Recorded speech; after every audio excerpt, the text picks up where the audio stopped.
नाहम मन्ये स्वेदेति नो न वेदेति वेद च यो न तद्वेद तद्वेद नो न वेदेति वेद च।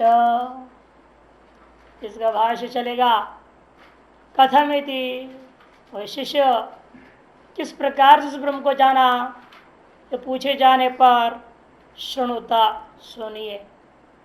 नाहम मन्ये स्वेदेति, नैव अहम मन्ये स्वेद ब्रह्म इति, मैं बिल्कुल नहीं मानता कि मैंने ब्रह्म को सुष्ठु रूपेण जान लिया हूं, ऐसा मैं नहीं मानता। फिर यदि गुरु जी कहते हैं तो तुम जाना ही नहीं कुछ भी है। नैव तर्हि विदितम त्वया ब्रह्म, फिर तो तेरे द्वारा ब्रह्म को जाना ही नहीं गया।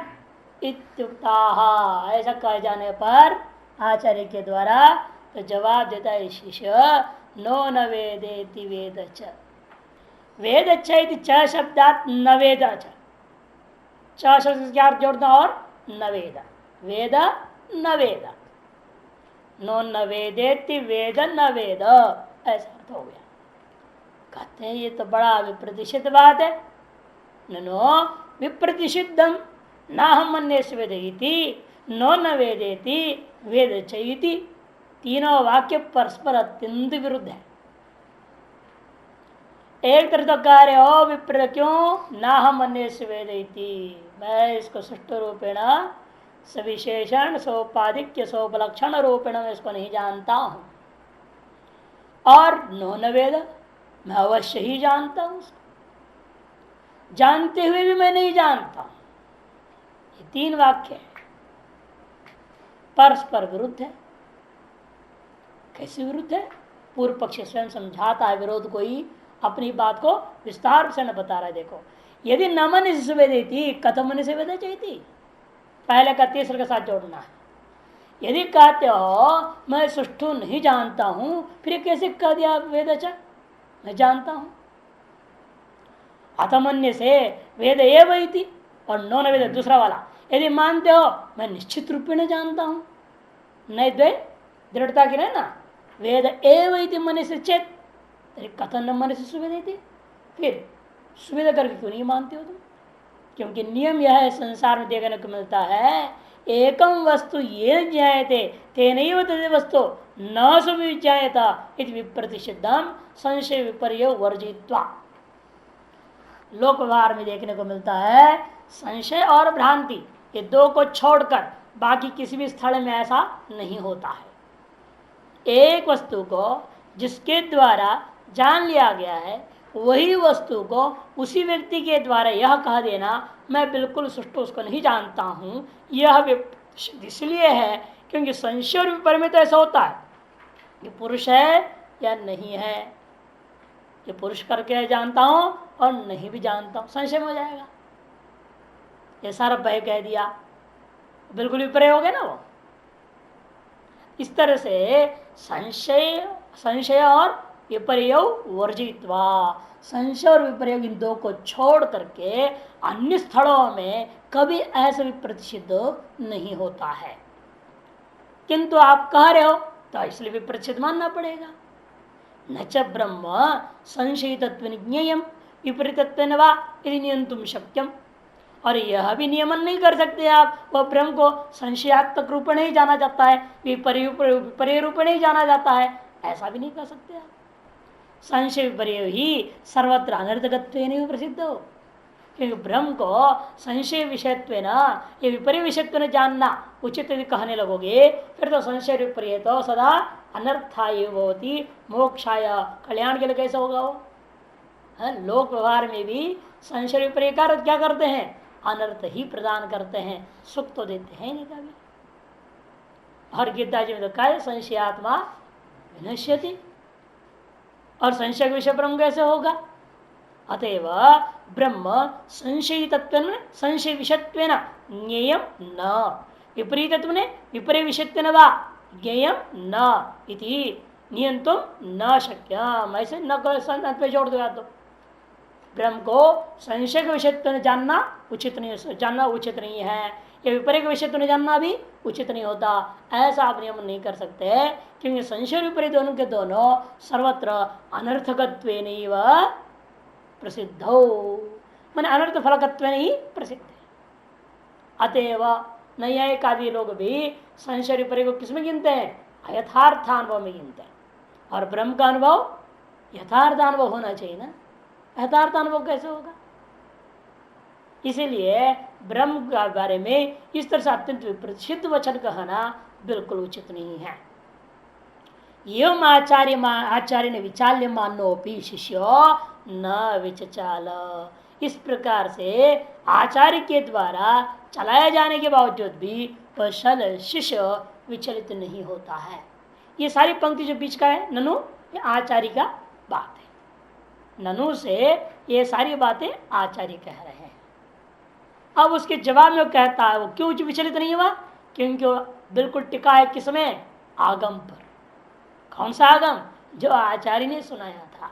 अन्य देव तद्वितात अथवा वीता तदीति आचार्युक्त आगम संप्रदाय बलात् उपपत्ति अनुभव बलाच्च जगर्ज च ब्रह्म विद्यायाम दृढ़ निश्चयताम दर्शनात्मनः।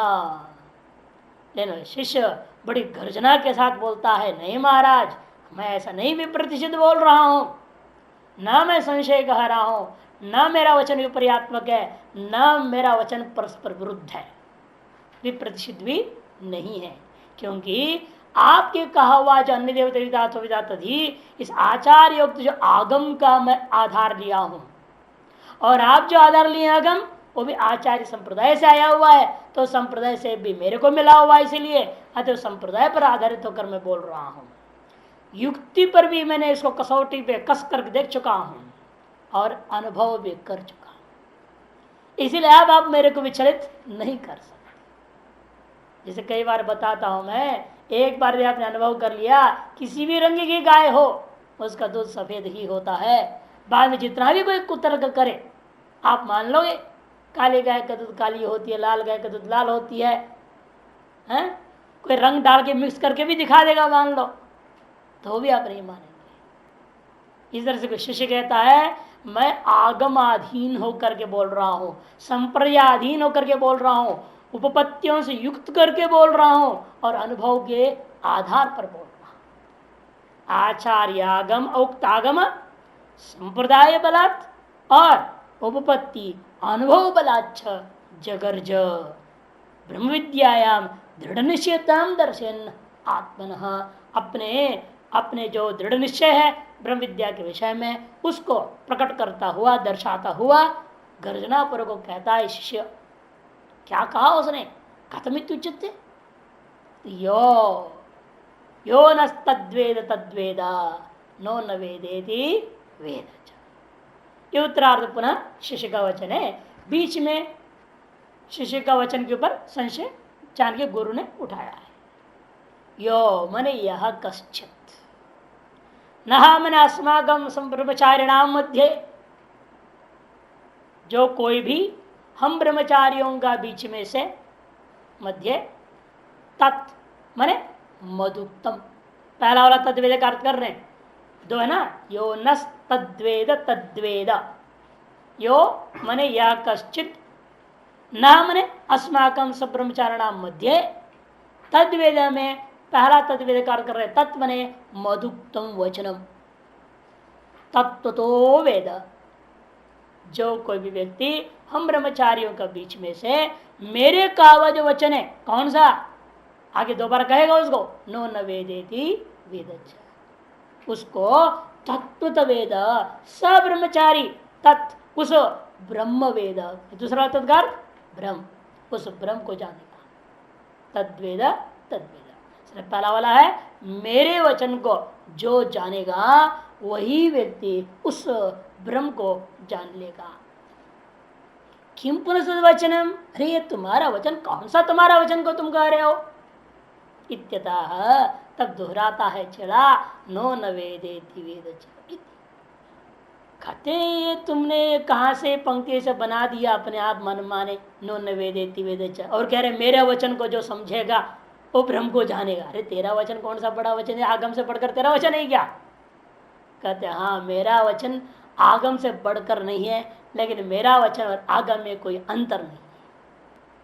यह आगम है, अन्य देव तद्वितात अथो अविदितात ही, इस आगम में और मेरा वचन जो है में कोई अंतर नहीं है। कहते क्यों अंतर नहीं है, समझिए।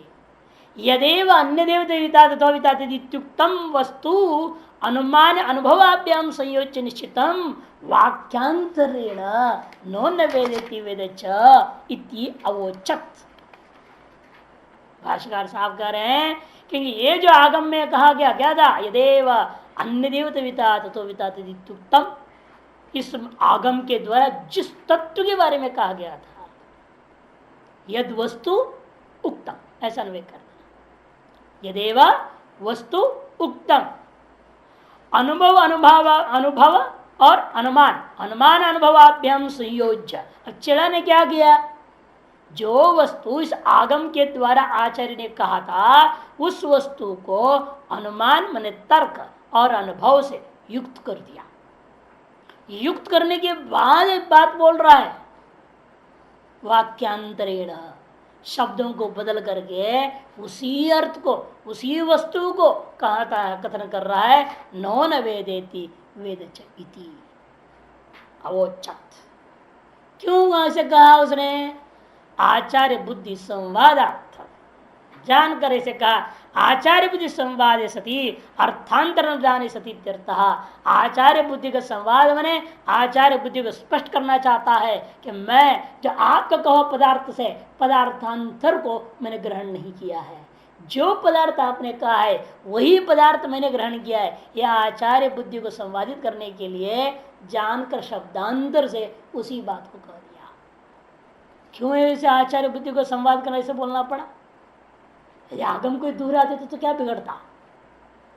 यह इसलिए कि आचार्य यह न सोचे ये चेड़ा मंद बुद्धि वाला है, चुप रहते तो मंद बुद्धि समझते, उसको दूर आते अरे मेरा ही नकल तोता बन के बोल दिया बोलेंगे,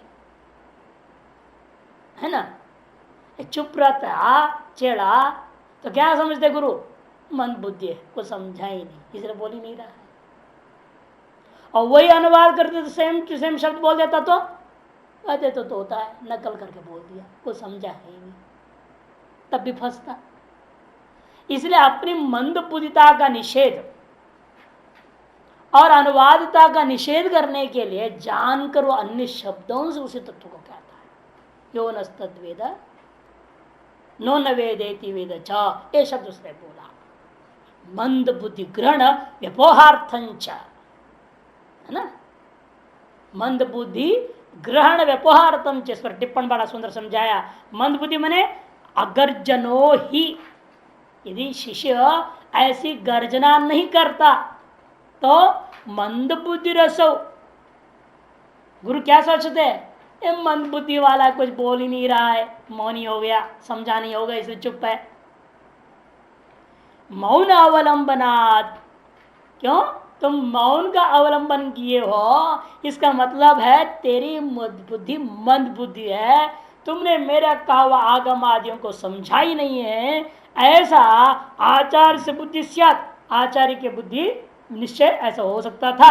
तन निरसनार्थम इत्यर्थ, उस तरह का विचार का निराश करने के लिए जानकर उस आगम को शब्दांतर से वाक्यांतर से कह दिया, नो न वेदेति वेद। यही विशेषता है शिष्य का, जो आचार्य कहा हुआ बात को सुनने के बाद वही नकल करके बोलना बड़ी बात नहीं है, वो तो स्मृति शक्ति बढ़िया है। मेधा शक्ति प्रतिभा शक्ति है, उसको और संशोधित करके और अच्छी तरह से प्रतिपादन कर देगा। इस ढंग से प्रतिपादन करे तो गुरु को समझ में आवे, हाँ इसने हमारी बात समझा है। और उसके लिए ऐसी खतरनाक शब्दावली प्रयोग कर दिया, नो न वेदेति वेदच्च। देखने में अत्यंत भी प्रतिशुद्ध लग रहा है, किंतु आगम से भिन्न कुछ भी नहीं है। कहते हैं कि तथाच गर्जितम उपन्नम भवति यो न तद्वेद वेद तद्वेदा तद्वेद, इसलिए उसके द्वारा गर्जित वह वचन जो आचार्य के द्वारा विचार करने की प्रयास करने के बाद जो उसे दोबारा कहा है, यो न तद्वेद तद्वेद, नो न वेदित वेद, वह वचन उसका उपपन्न सिद्ध हो गया, युक्त युक्त साबित हो जाता है। कहते हैं भाई चेड़ा का कहा हुआ बात को सुनने का आचार्य भी मौन हो गए, ये तो गजब बोल दिया है, नो न वेदित वेद। अब आचार्य शिष्य का संवाद समाप्त हो गया, अब गुरु भी मौनी चेला भी मौनी हो गया, दोनों चुप हो गए। तब श्रुति समझाती है इन नोन वेदित वेद का तो मतलब क्या होता है। नोन वेदेति वेद ये चेड़ा ने कह दिया है और आगाम से बिन अर्थ नहीं, से भाष्यकार जो कह रहे हैं कि साधारण बोल रहे हैं कि श्रुति ये बात कहती है, क्या कहती है। अब श्रुति अपनी तरफ शुरू कर दी, यहीं तक गुरु शिष्य का संवाद था, समाप्त हो गया। इससे आगे श्रुति कर भाष्कर अवतरण दे रहे, शिष्याचार संवादात प्रतिनिवृत्य स्वेन रूपेण श्रुति ही समस्त संवाद निवृत्तम अर्थम एवं बोधयति। शिष्य और आचार्य के बीच जो संवादात्मक था, शिष्य आचार्य संवादात, उससे प्रतिनिवृत्य, उससे हट करके श्रुति अपने स्वरूप से स्वरूपेण स्वेन रूपेण श्रुति अपने आप में से श्रुति क्या कर रही है, समस्त संवाद से सिद्ध जो पदार्थ है उसी को और स्पष्ट कथन करने का प्रयास करती है। अगला दो मंत्र बहुत ही महत्वपूर्ण है, इसलिए ये दोनों के दोनों, क्योंकि यहाँ उपसंहार है, इस मंत्र का उत्तरार्ध पूरे को उपसंहार है और अगला मंत्र इसके अनुभव का साधन बताता है, साध्य साधन एक तरह से कह दिया जा रहा है। यस्य मतम तस्य मतम मतम यस्य न वेदसः अविज्ञातम विजानताम विज्ञातम अविजानताम। यस्य मतम तस्य मतम, यस्य ब्रह्मविदः, जिस ब्रह्मवेत्ता का को वह ब्रह्म अविदितम, अमतम ने अविदम भवति, उसी ब्रह्मवेत्ता को तस्य मतम, वही वास्तव ब्रह्म को वास्तव में जानता है। जो ब्रह्मवेत्ता यह समझता है कि मैं उस ब्रह्म को किसी भी विशिष्ट रूपेण ग्रहण नहीं कर सकता, अतः मैं इस ब्रह्म को विशिष्ट रूपेण उपलक्षित रूपेण उपाधि से उपहित रूपेण मैं उसे नहीं जानता हूं, ऐसे कहने वाला निश्चित रूप में वह ब्रह्मज्ञानी है, वह ब्रह्म को जानता है। और जो व्यक्ति कहता है यस्य मदम, जो कहता है मैं इसको जानता हूं, है जो देख रहे हो ये सारा क्या है, ब्रह्म ही तो है, हिरण्यगर्भ क्या है, ब्रह्म है, मैं कौन हूं, ब्रह्म है, ऐसे सोपाधिक को ब्रह्म ग्रहण कर रहा है, या सविशेषण ब्रह्म ग्रहण कर रहा है, या किसी उपलक्षण से उपलक्षित कर उस ब्रह्म को ग्रहण करता है, वह व्यक्ति वास्तव ब्रह्म को जानता ही नहीं, सा न वेद, नहीं जानता। क्यों ऐसे कहा दिया, क्योंकि जानने वालों को वह ब्रह्म सदा ही अविज्ञात रहती है, कि जानने वाला सदा अविद्या में रहता है, जैसे विजानताम अविज्ञातम भवति। जैसे कहने के लाभ भी कहते हो मैं टीवी देख रहा हूं, कौन नहीं कह रहा टीवी देख नहीं रहा हूं, ये नहीं कहते अब मैं चित्र देख रहा हूं, कहते हो कभी? कोई आपसे पूछे क्या कर रहे थे, टीवी देख रहा था, वास्तव में आप टीवी में आता हुआ चित्र को देख रहे थे ना, लेकिन चित्र विशिष्ट टीवी को देखने को ही आप क्या कह देते, टीवी देख रहा था कहते हैं, ये तो होता है कि नहीं? और केवल टीवी के सामने खाली बैठे हो तब तो नहीं कहते हो, जब ऑन नहीं है, कोई चित्र नहीं देख रहे हैं आप, खाली स्क्रीन है, उसके सामने आप बैठे हो और कोई आपसे पूछा आप क्या कर रहे थे, मैं बैठे बैठे सोच रहा, ये नहीं कहते मैं खाली टीवी स्क्रीन पर देख रहा था, कुछ सोच रहा था, बैठा था। क्योंकि आदमी के स्वभाव है वो विशिष्ट को ही ग्रहण करता है। अतः विद्वानों की दृष्टि में स्वयं प्रकाश व सदा ही अविषय रूपेण माना जाएगा, और स्वयं प्रकाश होने से उसको अविषय रूपेण ग्रहण करता है, विषय रूपेण कभी ग्रहण करता ही नहीं। ये अंतर है, विषयत्व ग्रहण करना वह जानता नहीं है ब्रह्म को, जो अविषयत्व स्वीकार कर रहा है स्वस्वरूपता प्रकाश को, वही उस ब्रह्म को जानता है। ठीक है, और भाष्यकार कहेंगे यस्य ब्रह्मविद अमतम अविज्ञातम अविदितम ब्रह्म इति मतम अभिप्रायो निश्चय तस्य मतम ज्ञातम सम्यक ब्रह्म इति विप्रायः। यस्य ब्रह्मविदः, जो ब्रह्मवेत्ता, जिस ब्रह्मवेत्ता को अमतम माने अविज्ञातम अविदम ब्रह्म यदि, मैं ब्रह्म को नहीं जानता हूं, ऐसा जो कहता है कि स्वरूप क्यों कह रहा है वो ब्रह्मवेत्ता होकर के, ऐसे क्यों कह रहा है मैं ब्रह्म को नहीं जानता हूं, इसलिए कहता है वह जिस प्रकार से घटपट आदि को जानता हूं इंद्रिय आदि विषय रूपेण, उस प्रकार से मैं इस ब्रह्म को इंद्रिय मन बुद्धि अहंकार आदि विषय रूपेण नहीं जानता। ये उसका अभिप्राय है, उसका कहने का। अतएव मतम, ऐसा व्यक्ति जरूर जानता है।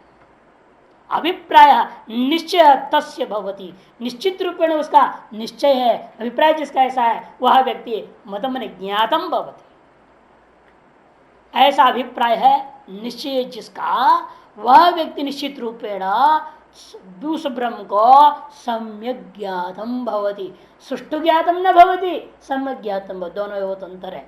सुष्टु और सम, सु और सम उपसर्ग की महिमा का अंतर आप यहां देख रहे हैं। सुपसर्ग होता है विशिष्टता बोध करने के लिए, सुंदर है, सु से सुंदरता विशेषणा से विशिष्ट हो गया, सम ने सम्यक विशेषणा से रहित हो गया।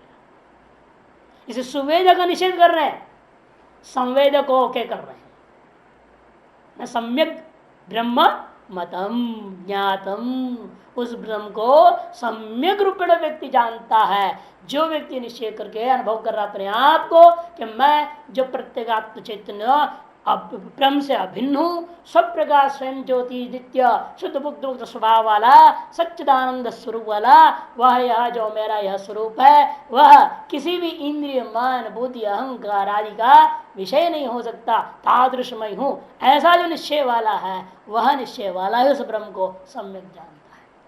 और ठीक उल्टा पुनः यस्य मतम मन ज्ञातम वीतम मया ब्रह्म इति निश्चयो, जिसका यह निश्चय है क्या, मेरे द्वारा वह ब्रह्म को सुष्ठु जान लिया गया है, सब विशेषणों के साथ मैंने इस ब्रह्म को जान लिया, ऐसा जो समझता है, सर्वोपाधि से उपहित चैतन्य को मैंने ग्रहण कर लिया।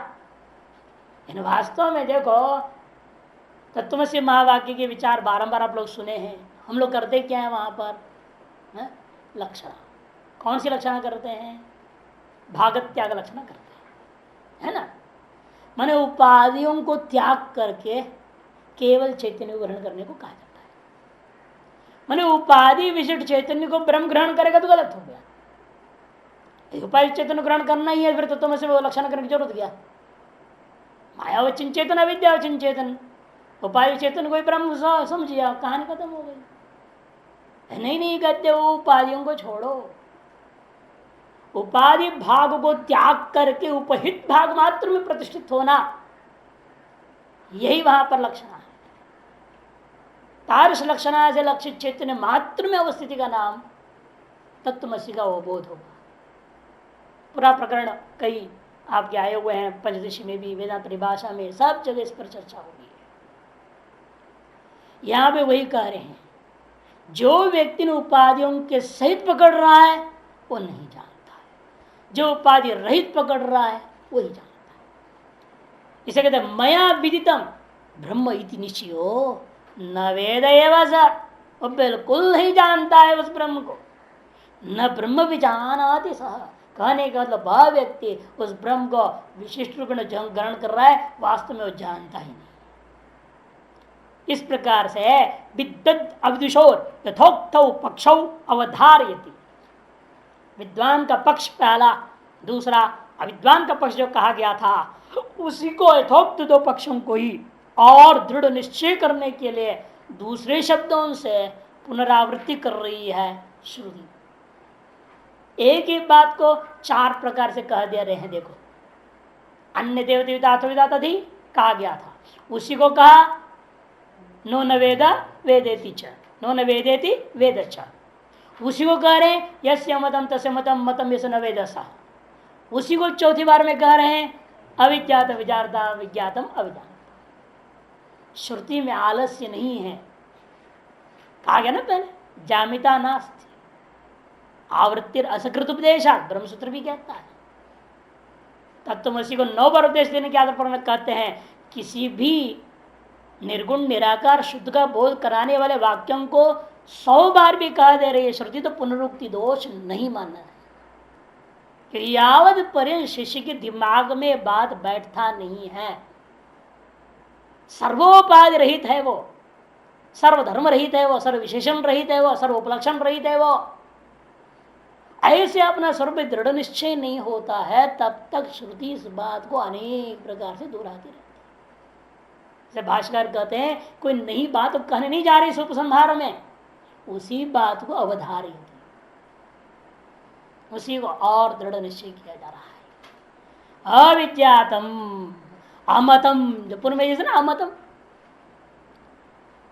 अविदितम एवं ब्रह्म विजानताम सम्यक विदितवताम इत्येतत्। वास्तव में वह जो ब्रह्म है अविदित ही है, अमत ही है। किनको? जो ब्रह्म को सम्यक जानने वालों को, ज्ञानी को भी वह ब्रह्म क्या है? अविदित है, अर्थात विशेष रूपेण विदित नहीं हो सकती। कोई कहे आप कहते हो ब्रह्म आप जानते हो, तो फिर बताओ मेरे को, दिखाओ कहाँ है ब्रह्म। तो ब्रह्म ज्ञान दिखा सकता है क्या? नहीं दिखा सकता। कोई पूछा आपको समाधि का अनुभव हुआ है? तो हुआ है। फिर दिखाओ। अरे दिखाओ, कैसे दिखाओ समाधि का अनुभव को? दिखाया जा सकता है क्या? है दिखाने लायक चीज हो तो दिखाया जाए। इसीलिए कहते हैं वह ब्रह्मज्ञानी भी जो सम्यक विदितवताम, विजानताम ने सम्यक विदितवताम अपि ब्रह्म अविज्ञातम अमतम अविदितमेव, वह उसको भी वास्तव में विशिष्ट रूपेण अज्ञात ही है। और विज्ञातम माने विदितम ब्रह्म अविजानताम असम्यक दर्शनम, ठीक विपरीत बोलेंगे। क्योंकि विज्ञात है माने विदित है ब्रह्म, किनके लिए? अविजानताम असम्यक दर्शनाम, असम्यक दर्शन को है ना, इंद्रिय मन बुद्धिशु ये व आत्मदर्शिना, क्योंकि वो लोग इंद्रिय मन बुद्धि आदि उपाधियों में ही आत्मा को देख रहे हैं। इसलिए कहते उनको ब्रह्म विशिष्ट रूप में जान लिया। और जो ब्रह्मज्ञानी है विशिष्ट रूप में जान नहीं सकता है, इसे उसके लिए अविज्ञातम जो विपरीत में लगाया गया। विजानता में अविद्या में रहने वाला, ऐसा भी ले सकते हैं, दोनों तरफ घटा दें। देखिए अब न तो अत्यंत में वह अवित्पन्न बुद्धि नाम, अत्यंत ही अवित्पन्न बुद्धि वालों के लिए बात नहीं कही जा रही है। नहीं तेषा विज्ञातम अस्माभिर ब्रह्म इति मतिर्भवति, क्योंकि उन्हें तो कभी कह ही नहीं सकते वो लोग। जो आम आदमी है अत्यंत जो है अवित्पन्न बुद्धि वाला, मैं ब्रह्म को जानता हूं इसे कह सकता है क्या? है वो न ब्रह्म न आत्मा कुछ नहीं जानता हो, इतना ही जानता मरने के बाद हम स्वर्ग जाते हैं। सबको एक ही ठेका है, कोई भी मरता है स्वर्ग जाता है। आम आदमी को तो इतनी ही ज्ञान है, उसको आत्मा ब्रह्म वगैरह क्या है ज्ञान, मोक्ष वगैरह कुछ मतलब ही नहीं है, स्वर्ग पाना ही मोक्ष मान लेते हैं। इसे कहते हैं अत्यंत अवित्पन्न बुद्धि वालों की यहाँ पर चर्चा ही नहीं हो रही है। ये चर्चा उनकी हो रही है जो कहते हैं ब्रह्म को जानता हूं और नहीं जानता हूं, जो सम्यक जानता हूं और असम्यक जानता हूं, ये भेद करना पड़ेगा। जो जानता हूं कह रहा है वास्तव में वो नहीं जानता है, क्योंकि वो विशिष्ट रूप में जान रहा है तो नहीं जानता है, और सम्यक जान रहा है मैंने विशिष्ट रूप में ग्रहण नहीं करता है तो वह अवश्य जानता है। इसके जो तीसरे कोटि वाले हैं वो यहाँ विषय हमारा विचार का विषय ही नहीं है। इंद्रिय मन बुद्धि उपाधिशो आत्मदर्शनांत ब्रह्मोपाधि विवेक अनुपलम्भात बुद्धियादि उपाधेश्च विज्ञातत्वाद विदितम ब्रह्म इति उपपद्यते भ्रांति ही। इसलिए उन लोगों के अंदर भी यदि कोई कहा कि मैं आत्मा को जानता हूं परमात्मा को जानता हूं, वो भ्रांति ही होगी और कुछ नहीं। इंद्रिय मन बुद्धि आदि उपाधिशु, इन उपाधियों में आत्मा को दर्शन करने वाले जो लोग होते हैं उन लोगों के बारे में तो तू इसलिए कभी व्यावर्तन करने के लिए ब्रह्म उपाधि विवेक अनुपलम्भात, ब्रह्म का उस उपाधि से पृथक कर विवेक जो है किया करना संभव उनको नहीं है। ब्रह्म उपाधि विवेक अनुपलम्भात, ब्रह्म को उस उपाधि से पृथक करके, विवेक मैंने पृथक करके अनुभव करना संभव नहीं है। इसलिए बुद्धि उपादेश विज्ञातत्वात्, बुद्धियादि उपाधि ही विज्ञात होता है और बुद्धियादि उपाधि से विशिष्ट चैतन्य उनको विज्ञात हो जाने से उनके द्वारा जो कहा जा रहा है वीतम ब्रह्म इति उपपद्यते भ्रांति ही, वो यदि कहते वीतम ब्रह्म करके निश्चित रूप में उनको भ्रांति ही होता है, ऐसा ही कहना उचित होता है। इत्यतः सम्यक दर्शन पूर्व पक्षत्वेन उपन्यस्यते विज्ञात विजानता इति। इस तरह से सम्यक दर्शन का पूर्व पक्ष रूप में उपन्यास करके विज्ञातम अभिजानता इत्यादि का पंक्ति घटाया जा सकता है। अथवा ठीक उल्टा दूसरा पक्ष भी ले सकते हो। कैसे? हेतु हेतु भाव घटा लेना, हेतुर्थम उत्तरार्ध अविज्ञातम इत्यादि। हेतुर्थ उत्तरार्ध पूर्वार्ध यस्य मतम तस्य मतम मतम वेदसा, ये सिद्धांत हो गया। उसमें हेतु युक्ति दिया जा रहा है अविज्ञात विज्ञातम विज्ञातम अविज्ञातम। कहते कैसा है ऐसा घटाओगे? तब देखिए अथवा हेतुर्थ की व्याख्या आंधगिरी से खुलता है। लोके शुक्त्यादि तत्व विजानता ये तो अध्यस्तम रूप्यादि अविज्ञातम भवति। नहीं मिला, वही नीचे है। लोक में ये देखने को साफ मिलता है व्यवहार करने में कि शुक्ति का जिसको ज्ञान हो गया, शुक्त्यादि तत्तम विजानता अध्यस्तम रूप्यादि अविज्ञातम होती। अब वो अध्यस्त रूप्यादि रजतादि का ज्ञान होगा क्या? जब अधिष्ठान का ज्ञान हो गया उसके बाद में रजत ज्ञान टिकता नहीं। नेदम रजतम के द्वारा इदम रजतम बाधित हो गया, यम शुक्ति जब ज्ञान में प्रतिष्ठित हो जाता है उसके बाद रजत ज्ञान का भ्रम नहीं होता है।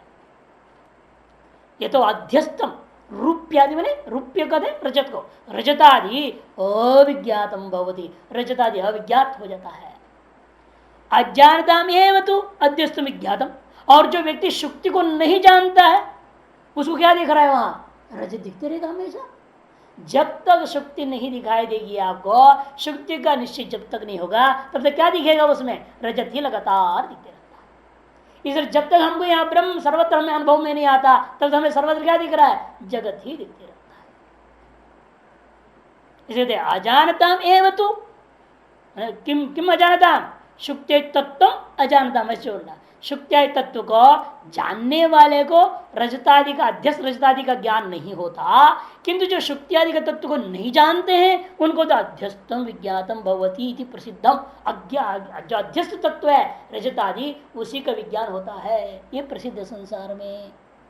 तथा ब्रह्मणी, इसी प्रकार ब्रह्म में जीयत्व से अध्यस्तत्वा, जीयत्व विषयत्व पदार्थत्व ये सब क्या है? वास्तव ब्रह्म में अध्यस्त है, वो ज्ञेय है ही नहीं।